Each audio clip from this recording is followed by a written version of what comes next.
I did not know there were spirits here. I didn't know there were ghosts here. I'm not a medium.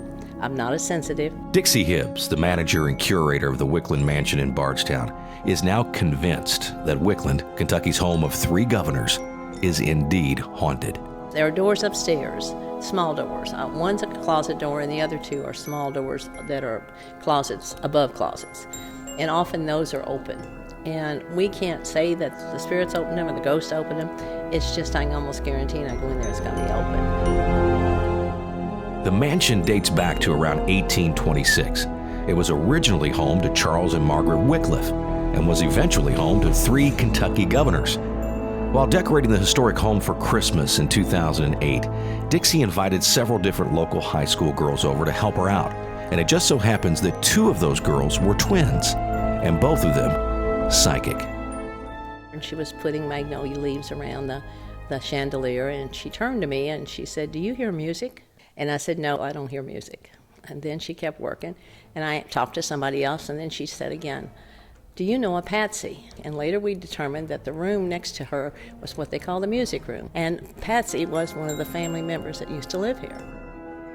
From that day forward, Dixie kept notes on almost every interaction the mediums had with the spirits of Wicklund. There seems to be 2 main dominant entities haunting this property. Walida, the former cook, and then there's Antoine, a younger man who worked on the grounds around the estate. Most of the spirits we talked to were the working people, the slaves. So we learned about everyday life, and we learned about what they ate and what they did for entertainment. And one of the slaves, Antoine, he liked to fish. He was about 13 years old. And when we talked to him, "What do you like to do if you have free time?" Well, he said he liked to fish. And so we said, "Well, did you get a pole and a hook?"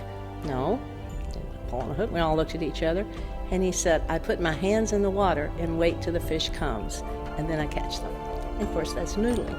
Walida, the cook, is most dominant, of course, in the kitchen, where she apparently still runs a very tight ship.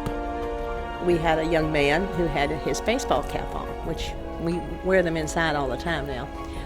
But when he held the rods, she fussed at him. She said, "Boy, get that cap off in the house." And what she meant, you didn't wear a hat in the house. It was impolite. Not all of the spirits residing within the walls of Wicklund are nice ones. The ghost in the basement, we think was a carpenter from the way that things went. But he had raped and murdered 3 slave girls. And he was hung by the slaves. And I was really surprised that that happened, because normally the slaves wouldn't have touched another one. The master would make the thing. But this was such a terrible crime. He was killed by the slaves. And to my knowledge, they weren't punished for it. But he's a ghost. He couldn't go anywhere. And he was in one of the rooms in the basement, and both girls could sense him. And they really, you could almost see the hair stand up on their back of their necks there, because there was just such a tension in the air. Those 2 young mediums no longer work with the spirit tours of Wicklund, but communication, that hasn't stopped. It still happens through the use of dowsing rods. I had a first-hand experience myself in the kitchen with what was believed to be the spirit of Walida. Walida, who in the room here used to be part of a rock band, a very loud musical band? Can you point to him? Must be Drew Cook, the man behind the camera. Right. Thank you, Walida. Picked you out, Drew. That's fascinating. Yes. Walida has a long, Thank you, kind Walida. of gray... Not only the spirits associated with the home come through, Dixie says that numerous entities of more recent times have also communicated through the mediums at Wicklund, and they've even answered messages about what it's like on the other side.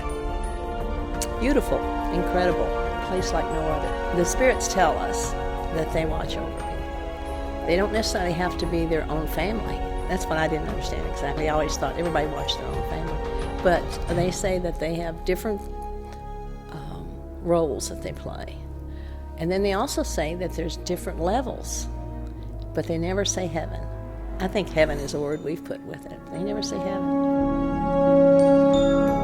And of course, the question, what about God? We'll say, have you seen God? And I think Antoine's the one who said he hadn't seen God, but he'd been with God. And he knew God, but he couldn't tell you what he looked like. You can take your tour back in time at Wicklund, home of 3 governors. You can check out their website details here for more information.